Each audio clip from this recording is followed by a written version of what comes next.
anak-anak? Alhamdulillah hari ini kita masih diberi kesehatan oleh Allah Subhanahu wa Ta'ala. Nah, sebelum kita memulai pembelajaran, alangkah baiknya kita berdoa menurut kepercayaan masing-masing. Untuk itu, silakan ketua muridnya.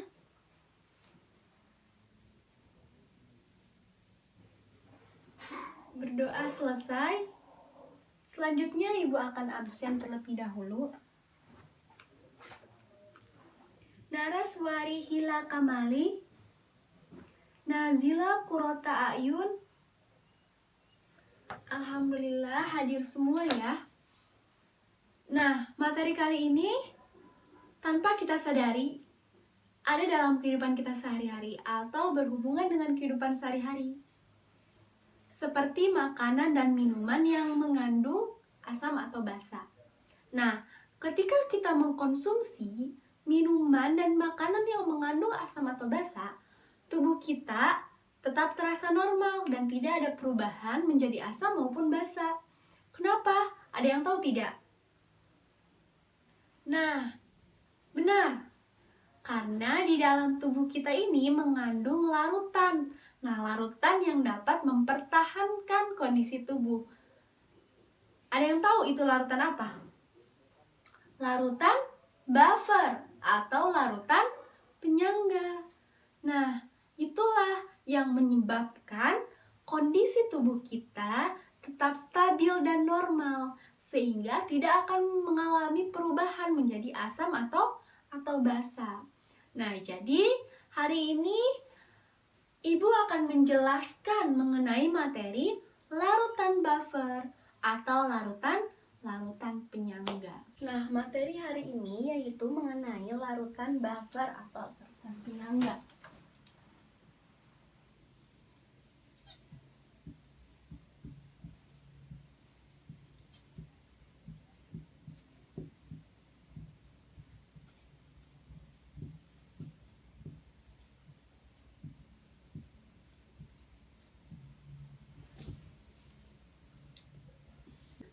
Nah, jadi apa sih larutan buffer atau penyangga itu? Bisa kita lihat ya istilahnya, bahwa larutan. Nah, larutan itu merupakan campuran homogen satu atau lebih zat dalam komposisi yang berbeda-beda.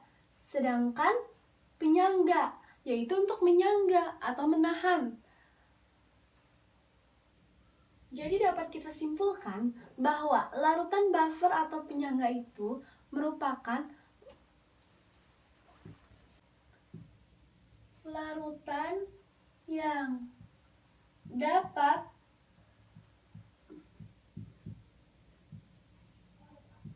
mempertahankan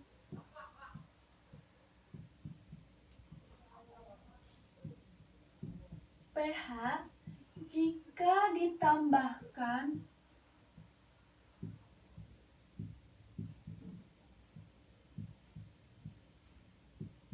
sedikit asam, basa, atau air.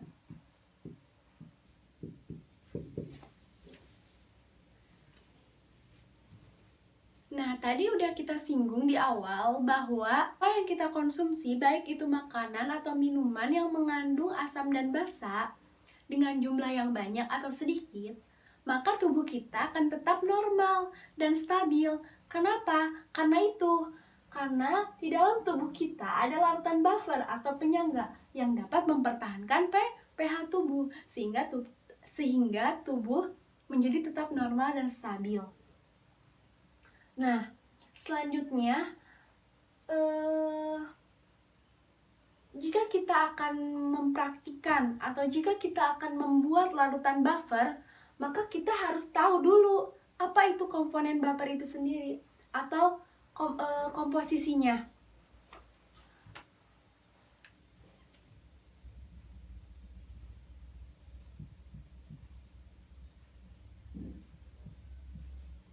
Komponen atau komposisi buffer.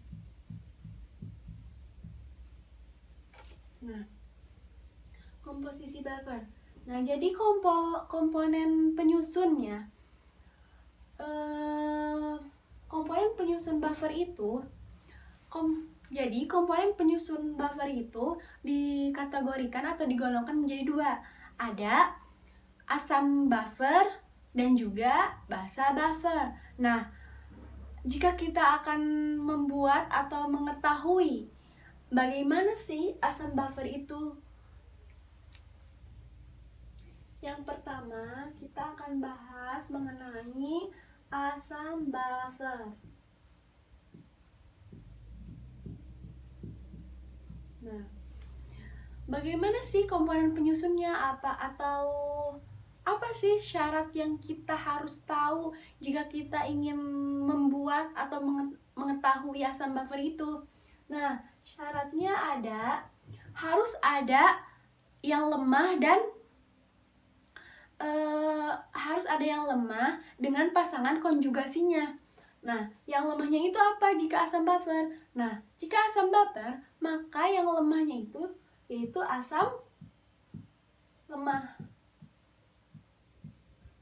Dan pasangan konjugasinya berarti basa konjugasi. Ada yang tahu tidak apa itu asam lemah atau contoh asam lemah itu? Ya, betul sekali. CH3COOH.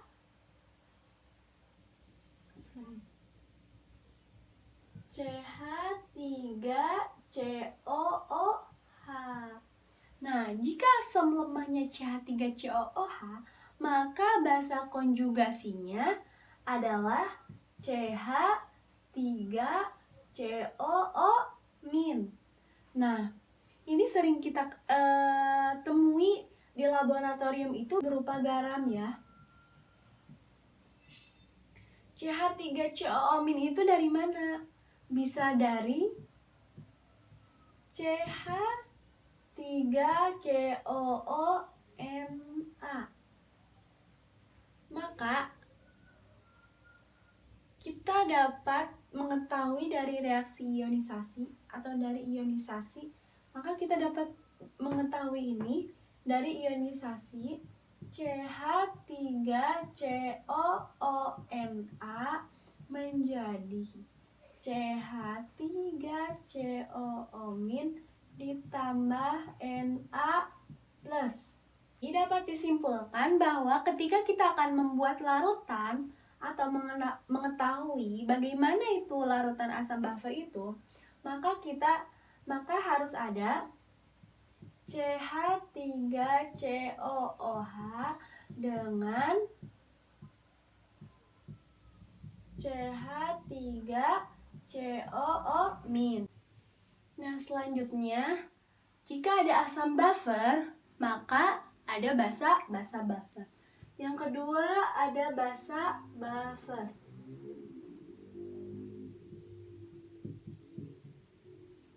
Nah, basa buffer juga mempunyai syarat-syarat tertentunya atau komponen penyusunnya. Nah, di dalam asam buffer tadi, yang lemahnya itu asam lemah dengan pasangan konjugasi basa konjugasi. Sedangkan pada basa buffer, maka yang lemahnya itu basa lemah dengan pasangan konjugasinya yaitu asam konjugasi. Nah, ada yang bisa menyebutkan tidak contoh dari basa lemah? Oke, ya. Pintar. NH4OOH. Maka, jika basa lemahnya NH4OH, asamnya atau asam konjugasinya NH4+. Nah, NH4+ ini dari NH4Cl. Nah, reaksi ionisasinya NH4Cl menjadi NH4+ ditambah Cl-. Nah, jadi ketika kita akan membuat larutan mau itu asam buffer maupun basa buffer, maka harus ada syarat-syarat tertentu atau syarat-syaratnya. Nah, jika asam buffer berarti asam lemah dengan basa konjugasinya, dan jika basa buffer, maka basa lemah dengan asam konjugasinya. Nah, komposisi buffer ini bisa diketahui secara langsung. Jadi ketika ada larutan ini, CH3COOH dengan CH3COO- atau ketika ada NH4OH dengan NH4+, maka bisa langsung diketahui bahwa ini merupakan larutan buffer. Nah, ada juga nih komposisi buffer. Komposisi buffer tidak langsung, secara tidak langsung. Jadi, komposisi buffer secara tidak langsung itu jika ada asam ditambah basa menghasilkan garam dengan air. Nah, itu secara tidak langsung. Karena kenapa? Nah, di sini syaratnya asam dan basanya harus ada yang lemah.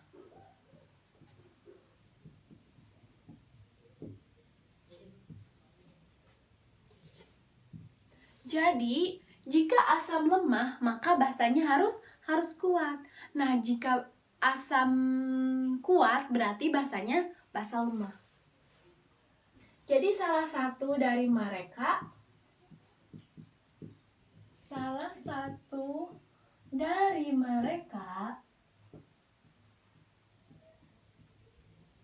harus lemah. Nah, ini bisa dikatakan sebagai larutan buffer. Alhamdulillahirrahmanirrahim, pembelajaran kali ini sudah selesai. Sebelum Ibu menutup pembelajarannya, Ibu akan membagikan beberapa latihan soal mengenai larutan penyangga ya. Tapi ini belum ke perhitungan, masih sama seperti yang tadi, cara menentukan asam dan basa buffer, terus apa saja komponen-komponennya, dan mungkin contoh atau aplikasi dalam kehidupan sehari-hari itu bagaimana mengenai larutan buffer itu sendiri.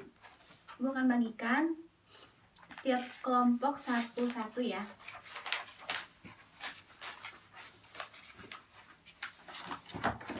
Silakan ke depan. Nanti minggu depan kalian bawa dan kita akan bahas bareng-bareng di kelas.